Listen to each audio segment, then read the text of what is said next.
प्रणाम नमो नमः। प्रणाम गुरुजी गुरुजी, नमो नमो नमः। नमः। सुख प्रणाम शांता में। गुरुजी। प्रणाम गुरुजी, नमो नमः। सुख साता माँ। जय गुरुबंधन है। प्रणाम गुरुजी, प्रणाम नमो नमः। गुरुजी। प्रणाम गुरुजी नमो नमः। हम्म, प्रणाम गुरुजी, नमो नमः। नमो नमो नमः। कल हमने ऋषि दत्ता की कथा सुनी थी, राइट? सबको पता चल गई। ऋषि दत्ता जिनके पास उनके पिता ने दी हुई अ, दिया हुआ एक अंजन था, राइट? उसी के माध्यम से वो पुरुष बनती थी, फिर से वो स्त्री भी बनी। इसकी कथा हमने कल सुनी थी, महासती ऋषि दत्ता।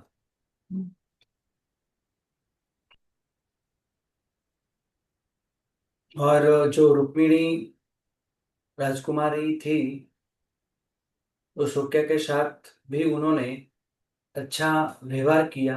कभी भी उसको, यानी रुक्मिणी को सताया नहीं या त्रास नहीं दिया या कोई भी प्रकार की शिक्षा नहीं की। अपनी बहन हो ऐसे ही तरह, इस तरह उन्होंने उसको रखा था। आगे की बात होती है अभी पद्मावती।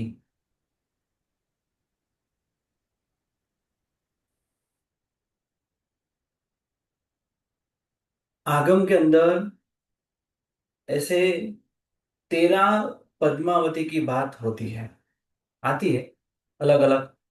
तो यहाँ पे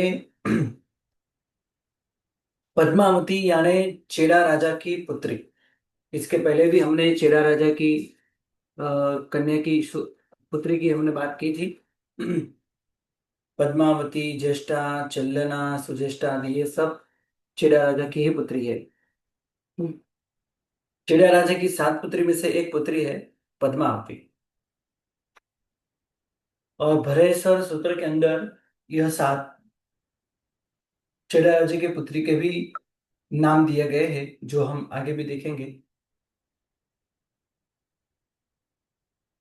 चंपापुरी नगरी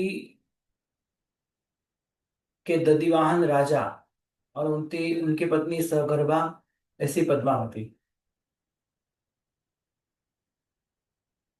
इसका चरित्र हमने इसके पहले देखा है। करकंडू की कथा जो थी, उसमें इसका चरित्र हमने देखा था। दोनों राजा और रानी, रानी को दो उत्पन्न होते हैं, तो राजा दधिवाहन उनको जंगल में लेके जाते हैं, लेकिन हाथी पागल हो जाता है। राजा तो एक वृक्ष की शाखा पकड़ लेता है, लेकिन रानी नहीं पकड़ पाई। तो बाद में वो हाथी कहाँ जंगल के अंदर पानी पीने के लिए शांत हुआ, तब रानी नीचे उतर गई जंगल में। जंगल को पार करके दूसरी तरफ निकल गई। वहां पे इस पूज्य साध्वी जी भगवंतों का उनका सत्संग हुआ, चारित्र वैराग्यमय हुए। सगर्भा थी, कुछ बोला नहीं और उन्होंने दीक्षा ले ली। कुछ समय बाद बालक है ऐसा पता चला, और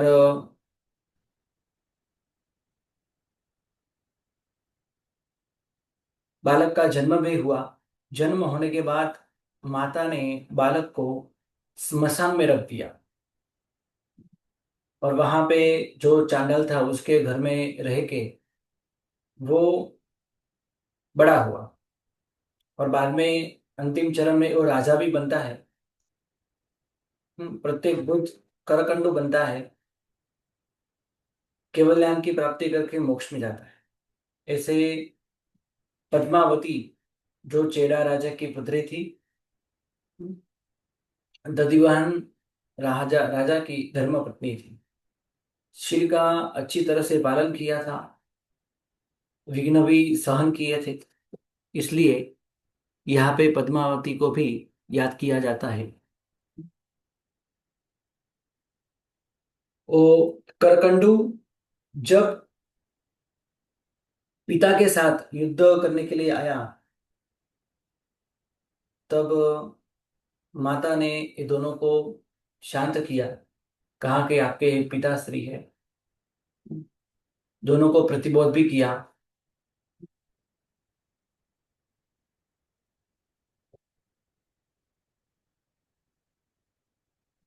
जैसी वो महासती हुई, उनका भी यहाँ पे नाम दिया गया है। आगे बात होती है अंजना सुंदरी। अंजना सुंदरी यानी हनुमान की हनुमान माता। जी। जी। और पवनंजय राजा की रानी, धर्मपत्नी। शादी होने के बाद ही अपने पत्नी ऊपर पवनंजय राजा को शंका हुई, क्योंकि भाई ने अच्छे कुंडल भेजे थे,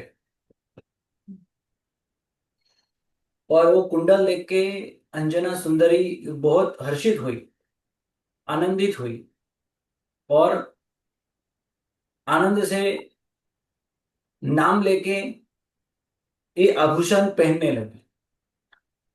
और पवनंजय राजा को ये सब गलत लगा, किसी के अन्य व्यक्ति के प्रेम में है ऐसा लगा, और अंजना सुंदरी को उन्होंने नजरअंदाज किया।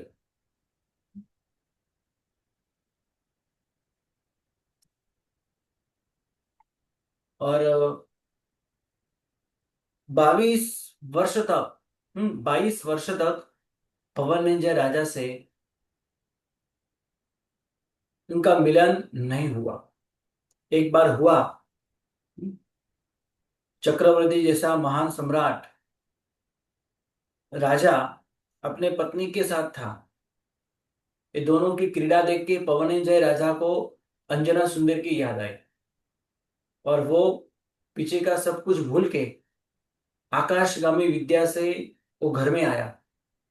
अंजना सुंदरी से मिलन हुआ, और बाद में वो पवनंजय राजा फिर से जा रहा था, तो रानी ने कहा कि आप यहाँ पे आए थे, हम्म, मेरे साथ आपका मिलन हुआ है, ये गर्भ रह जाए तो किसको पता चलेगा आप यहाँ पे आके गए थे। उन्होंने राज मुद्रा भी दी, खुद की एक अंगूठी भी दी, लेकिन ये सब कुछ विनाशकाले विपरीत बुद्धि जैसा हुआ, कुछ मिला नहीं। जो जो मिला, लेकिन सासू ने श्रद्धा नहीं की, विश्वास नहीं किया, और अंजना सुंदरी को घर में से निकाल दिया। ये तो उल्टा है। और दूसरी तरफ पवनंजय राजा तो चक्रवर्ती से महान सम्राट राजा के पास जाके युद्ध करने लगा, और दूसरी तरफ ये सब कुछ हुआ था। 22 वर्ष तक ये सब कुछ उन्होंने सहन किया, और हनुमान जैसे महान बालक को अंजना सुंदरी ने जंगल में ही जन्म दिया। बाद में उनकी मामा आके उनको यहाँ से लेके जाते हैं। हनुमान की कथा थोड़ी अलग है। यहाँ पे अंजना सुंदरी ने 22 वर्ष तक पति का विरह सहन किया। तो एक बहुत बड़ी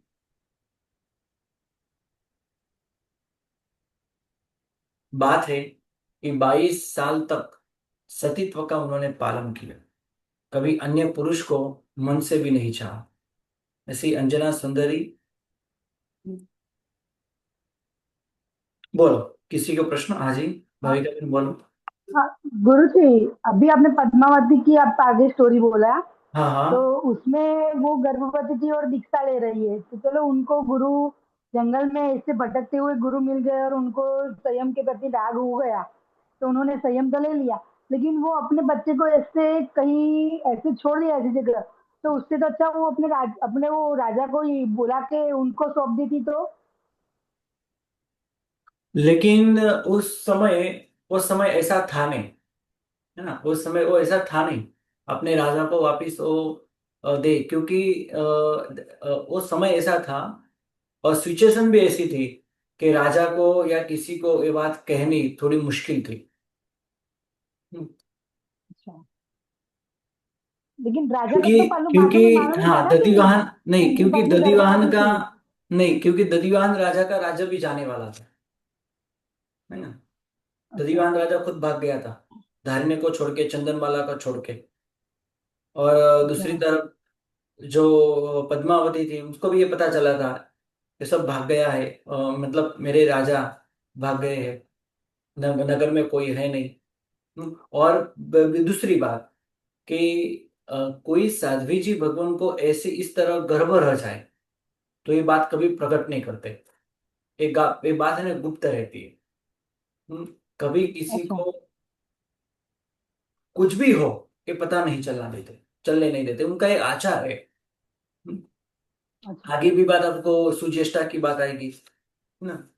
इसमें भी ऐसा ही हुआ था, गर्दबिल्ल राजा ने सरस्वती, है ना, साध्वी के लिए भी कितना कुछ किया था। कुछ बात बहुत प्रसिद्ध होती है तो कुछ बात बिल्कुल गुप्त रहती है। जैसे कोई साध्वी जी भगवान को, है ना, ऐसा गर्भ रह जाए, पहली बात तो उसने भी किसी को कहा नहीं तो मैं गर्भवती हूँ, क्योंकि जो मुझे बस गर्भवती हो ऐसा आपने दीक्षा छोड़ना देती ही नहीं। आप। गर्भवती हो ना तो दीक्षा देते ही नहीं। हाँ उनको सही है। अच्छा, अभी मुझे देखो तो वैराग्य दीक्षा होगा, ही कुछ नहीं भी करके लेनी। दीक्षा ली नहीं है तो बालक तो जी जाएगा, उसको कुछ होगा नहीं। हम्म, हम्म। लेकिन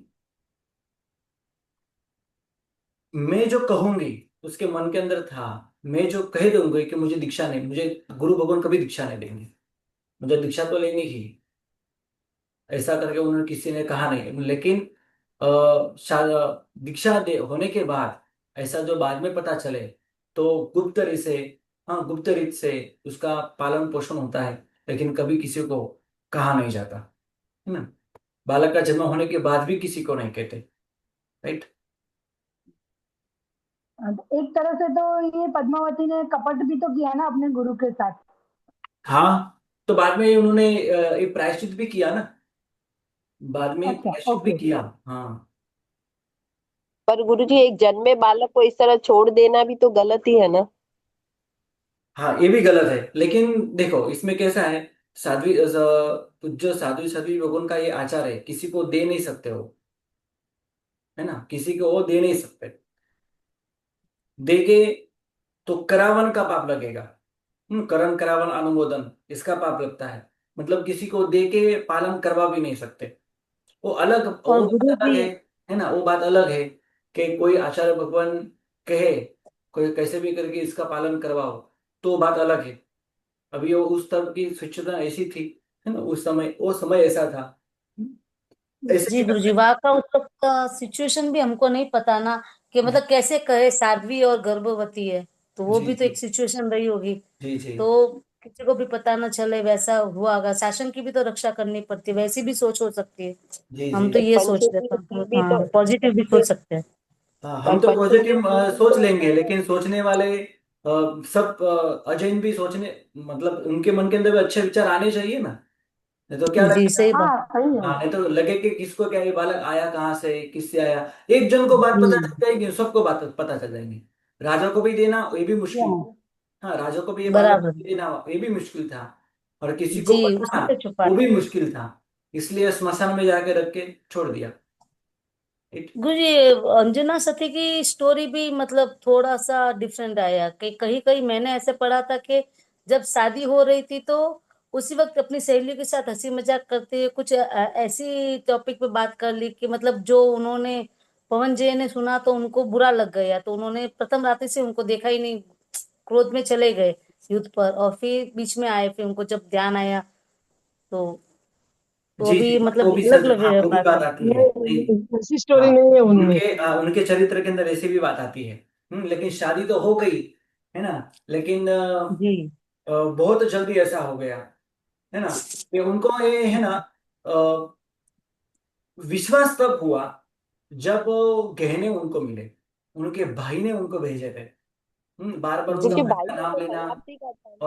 और उनका भाई का नाम लेना, उनकी प्रशंसा करना, उसके ऊपर प्रेम जताना, तो उस समय उसको पूरा विश्वास हुआ कि देखो, मैं जो सोच रहा था यही सब कुछ हुआ है, सचमुच में ये अन्य कोई पुरुष को ही चाहती। जी बाद में उसने उसने मुख भी नहीं देखा, और ऐसे ही बहुत सारे समय, बहुत वर्ष उन्होंने ऐसे ही बिताए। एक बार मिलन हुआ तो छूट भी गया, है ना। जी। उनको अंजना सती को 100 भाई थे, 100 भाई में से किसी ने उसको नहीं अपनाया, बोलो। बाद में वो जंगल में गई, उसके मामा के उसको लेके जाते हैं हनुमान की, इसके बाद की हनुमान की कथा शुरू हो जाती है। चरित्र अच्छा है, सुनने लायक पढ़ने लायक है। हम्म, चलो आगे बढ़ते हैं। अभी अंजना सती, इसके बाद बात आती है स्त्री देवी। श्रीदेवी कौन थी? श्रीधर राजा की पत्नी। श्रीधर राजा, उनकी परमशीलवती स्त्री रानी। विद्याधरों ने अनेक उपसर्ग किए थे और देवताओं के भी उपसर्ग हुए थे। उनका अपहरण हुआ था, लेकिन अपहरण होने के बावजूद भी उन्होंने खूब अच्छी तरह से शील का पालन, ब्रह्मचर्य का पालन किया था।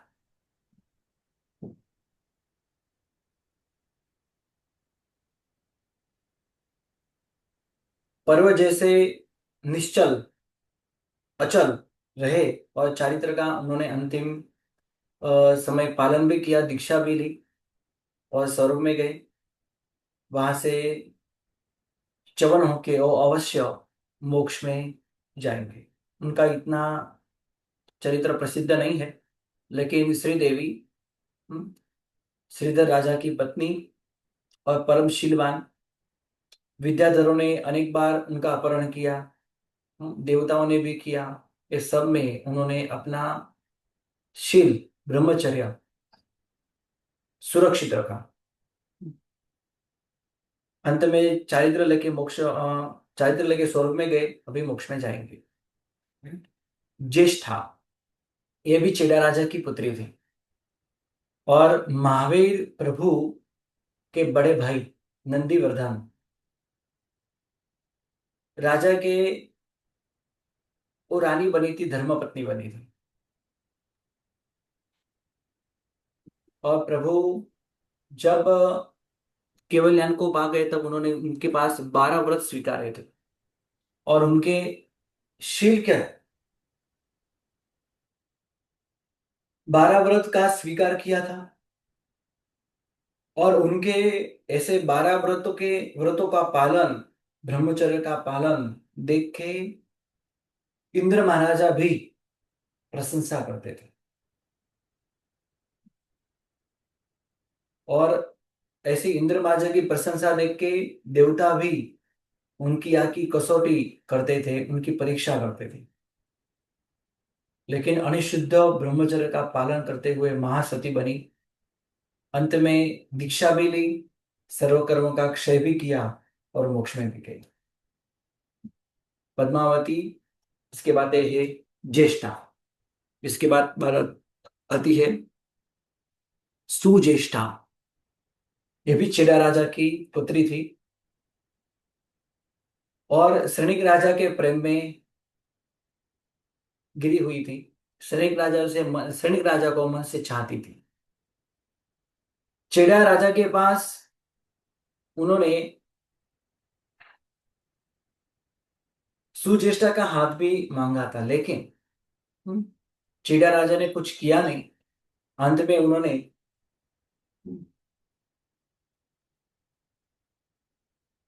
सैनिक राजा ने तय किया कि मैं अपहरण ही करूंगा। और सुज्येष्ठा को लेने के लिए रात को आए। सुज्येष्ठा भी तैयार थी, गहने आदि लेके वो संपूर्ण तैयार ही बैठी थी। और उनकी ही बहन उनको बहुत प्रिय थी। दोनों का प्रेम आपस में बहुत था, सुज्येष्ठा का और चेल्लना का। सैनिक राजा रात के समय आए और सुज्येष्ठा को लेके गए। उस समय चेल्लना ने उनका हाथ पकड़ लिया, सुज्येष्ठा का। तो दोनों मिलके राजा के रथ के अंदर आके बैठ गए। और सैनिक राजा जाने की तैयारी में थे, तीनों निकलने की तैयारी में थे। लेकिन उस समय चेलेना का कुछ फिक्स नहीं था, मतलब सुज्येष्ठा के साथ जाना या न जाना। लेकिन सुजेष्टा कहने लगी कि मैं तो गहने आभूषण मेरी मेरे तो यहाँ ही भूल गई, मैं लेके आती हूँ। तो सुजेष्टा लेने गई और दूसरी तरफ पूरे नगर के अंदर फैल गया, कोई चोर या कोई अपहरण करने वाला आया है। तो युद्ध की तैयारी होने लगी, यहाँ वहां सब भागने लगे, सैनिकों भी यहाँ वहां भागने लगे। सैनिक राजा को पता चला अभी यहाँ से भागना ही बहुत उचित है, तो चल्लेना का हाथ पकड़ के वो वहां से भाग गए। पता नहीं था ये कौन है, सुजेष्टा है या चल्लाना है, गहने लेने के लिए कौन गए थे कुछ पता नहीं रहा। बाद में जब अपने राजपुरी नगर के अंदर आए, सुबह हुई, अंधेरा दूर हुआ, बाद में पता चला कि ये सुजेष्टा के बदले ये चल्लना आई है। लेकिन चल्लना का भी रूप बहुत ही सुंदर था। उन्होंने चंदना के साथ ही विवाह किया और दूसरी तरफ सुजेष्टा जो बाकी रहे। हम्म, अंत में श्रेणी राजा नहीं मिले तो वैरागी बन के उन्होंने चंदन बाला के पास जाके दीक्षा ग्रहण की और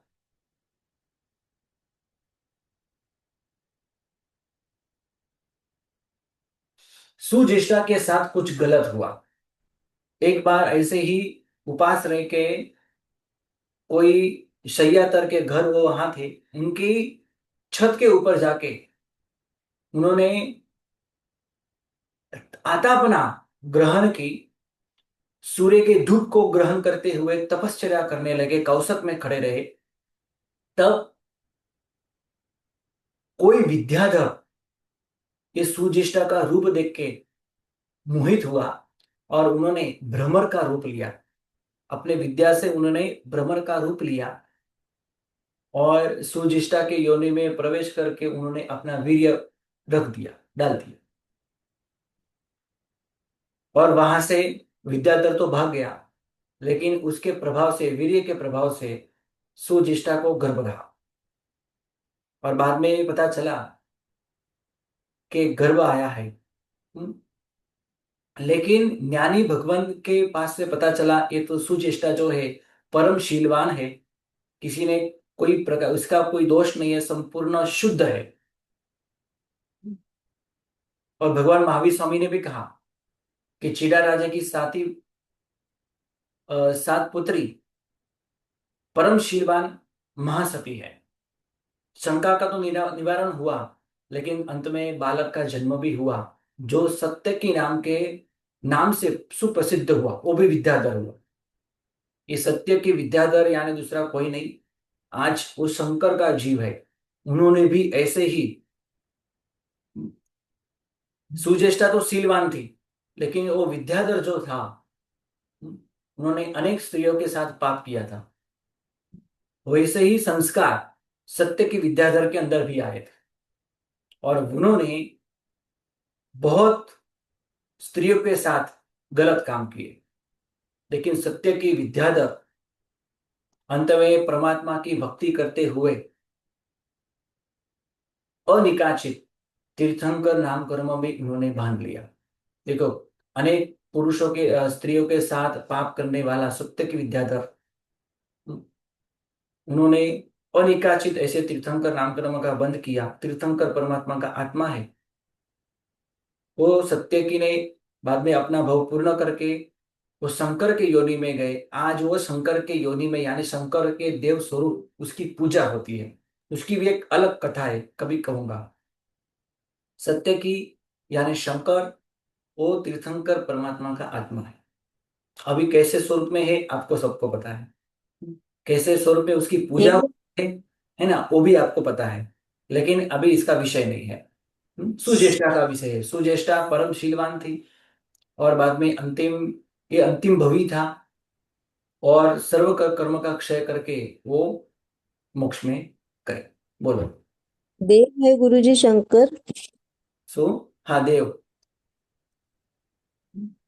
एक रुद्र के स्वरूप में है। वो तीर्थंकर परमात्मा का ही आत्मा है। सुज्येष्ठा का पुत्र सत्य की विद्याधर वो मर गया, किसी राजा ने उसको मार दिया। किसी अभी देवलोक नहीं, हाँ, किसी राज स्त्री के साथ, राज स्त्री के साथ वो पाप कर रहा था और राजा ने देख लिया और उसी अवस्था में उसको मार दिया। लेकिन ये पाप का अफसोस सत्य के विद्यार्थियों को बहुत था। मैं स्त्रियों के साथ पाप करता हूं, उसका अफसोस उसको बहुत था।